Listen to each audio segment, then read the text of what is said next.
ഒരു സബ്മറൈനർ അഥവാ അന്തർവാഹിനിയിലെ നാവികൻ എന്ന് കേൾക്കുമ്പോൾ ആകർഷകമായ ജോലിയായി തോന്നാം. എന്നാൽ സമുദ്രത്തിന്റെ ആഴങ്ങളിൽ തികച്ചും കഠിനമായ സാഹചര്യങ്ങളോട് പൊരുത്തപ്പെട്ട് ജീവിക്കുക എന്നത് അത്ര എളുപ്പമല്ല. രാസപ്രക്രിയയിലൂടെ നിർമ്മിച്ച് വായു ശ്വസിച്ച് പുറംലോകവുമായി ബന്ധമില്ലാതെ മാസങ്ങളോളം കടലിനടിയിൽ കഴിയുന്ന നാവികരുടെ ജീവിതം അറിയേണ്ടതാണ്. വിശദമായി പരിശോധിക്കാം. ഞാൻ ഗ്രീഷ്മ. അന്തർവാഹിനിയിലെ നാവികന്റെ ജീവിതം ആരംഭിക്കുന്നത് കഠിനമായ പരിശീലനങ്ങളോടെയാണ്. മെഡിക്കൽ പരിശോധനകൾക്ക് മുൻപ് ചില കടമ്പകൾ അവർ കടക്കേണ്ടതുണ്ട്. എസ്കേപ്പ് ട്രെയിനിങ് ടവർ ഡ്രില്ലാണ് ഇതിൽ ഏറ്റവും പ്രധാനപ്പെട്ടത്. ഏകദേശം 30 മുതൽ 40 അടി വരെ നീളമുള്ള വെള്ളം നിറച്ച ഒരു ഇടുങ്ങിയ ടോർപിഡോ ട്യൂബിലൂടെ ഇഴഞ്ഞു നീങ്ങി പരിഭ്രാന്തരാകാതെ ഉപരിതലത്തിലേക്ക് നീന്തിയെത്തണം. ഇതിൽ പരാജയപ്പെടുന്നവർ എത്ര ഉയർന്ന റാങ്കിലുള്ളവരാണെങ്കിലും അയോഗ്യരാക്കപ്പെടും. അടച്ചിട്ട മുറികളെ ഭയപ്പെടുന്നവർക്ക് ഇവിടെ നിലനിൽപ്പില്ല. അന്തർവാഹിനിയിൽ ഉണ്ടാകുന്ന ചെറിയൊരു പോറൽ പോലും അതിലുള്ള നാവികരുടെ ജീവൻ അപകടത്തിലാക്കാം. അതിനാൽ അതിനുള്ളിലെ നാവികർ മാനസികമായും ശാരീരികമായും പൂർണ്ണമായും കരുത്തരായിരിക്കണം. ഒരു അന്തർവാഹിനി ഹാർബർ വിടുന്നതിന് മുൻപ് അതിലെ കമാൻഡിംഗ് ഓഫീസറും സംഘവും ഭക്ഷണ സാധനങ്ങൾ, ടോർപിഡോകൾ, മറ്റ് അവശ്യ സാധനങ്ങൾ എന്നിവയുടെ ഭാരം കൃത്യമായി പരിശോധിക്കേണ്ടതുണ്ട്. അന്തർവാഹിനി ചെരിഞ്ഞു പോകാതിരിക്കാൻ ഭാരം തുല്യമായി ക്രമീകരിക്കേണ്ടതുണ്ട്. ഇതിനുശേഷമാണ് ഇത് കടലിന്റെ ആഴങ്ങളിലേക്ക് യാത്ര തിരിക്കുന്നത്. ഒരു സാധാരണ അന്തർവാഹിനിയിൽ ഏകദേശം 44 മുതൽ 50 വരെ ജീവനക്കാർ ഉണ്ടാകും. യന്ത്രങ്ങളുടെ നിരന്തരമായ ശബ്ദത്തിനും എപ്പോൾ വേണമെങ്കിലും മുഴങ്ങാവുന്ന അലാറങ്ങൾക്കുമിടയിലാണ് നാവികരുടെ ജീവിതം.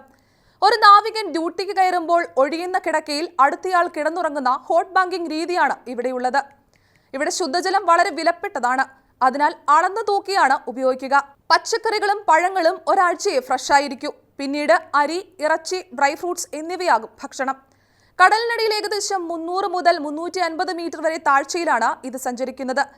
അന്തർവാഹിനികളുടെ കൃത്യമായ സ്ഥാനം ആർക്കും കണ്ടെത്താനാകില്ലെങ്കിലും കമാൻഡ് സെന്ററിന് ഇത് ഏത് മേഖലയിലാണ് എന്ന് ഏകദേശ ധാരണയുണ്ടാകും.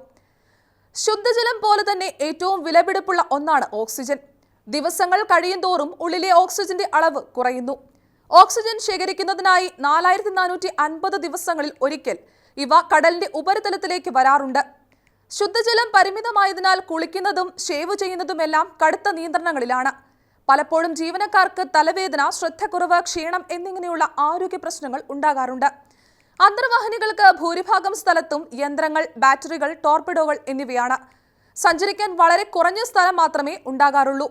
മാത്രമല്ല, സമുദ്രത്തിൽ ഓരോ 10 മീറ്റർ താഴ്ചയിലും മർദ്ദം 1 ബാർ വീതം വർദ്ധിക്കുന്നു.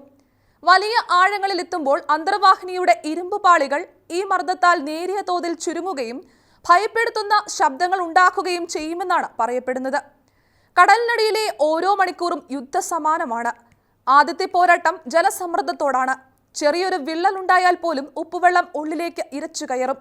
വെള്ളവും ഇലക്ട്രിക് വയറിങ്ങും ബാറ്ററികളും നിറഞ്ഞ ഈ അന്തരീക്ഷത്തിൽ തീപിടുത്തം ഉണ്ടാകാനുള്ള സാധ്യത വളരെ കൂടുതലാണ്. അതിനാൽ ജീവനക്കാർ ഭൂരിഭാഗം സമയവും ഫയർ ഡ്രില്ലുകൾക്കിടയിലാണ് ചെലവഴിക്കുന്നത്. മറ്റൊരു പ്രധാനപ്പെട്ട ഭീഷണിയാണ് ശത്രു കപ്പലുകൾ. ശത്രുക്കളുടെ പിടിയിൽ അകപ്പെടുമോ എന്നത് വലിയൊരു ഭീഷണിയാണ്. ഇത്തരം സന്ദർഭങ്ങളിൽ അവസാന തീരുമാനമെടുക്കേണ്ടത് അവിടുത്തെ കമാൻഡിംഗ് ഓഫീസർ മാത്രമാണ്. ശത്രുക്കളുടെ കണ്ണിൽപ്പെടാതിരിക്കാൻ രാത്രികാലങ്ങളിലാണ് അന്തർവാഹിനികളിൽ പ്രധാന പ്രവർത്തനങ്ങൾ നടക്കുന്നത്. ഇതിനായി ജീവനക്കാരുടെ ദിനചര്യകളിൽ പോലും തലതിരിവുണ്ടാകും. സൂര്യപ്രകാശം ഒട്ടും ലഭിക്കാത്തതിനാൽ ശരീരത്തിലെ ഹോർമോൺ സന്തുലിതാവസ്ഥ പൂർണ്ണമായും മാറുന്നു. 45 മുതൽ 90 ദിവസത്തെ ദൗത്യം കഴിഞ്ഞ് തിരിച്ചെത്തുമ്പോൾ പേശിവേദന പോലുള്ള പ്രശ്നങ്ങൾ ഉദ്യോഗസ്ഥർക്ക് അനുഭവപ്പെടാറുണ്ട്.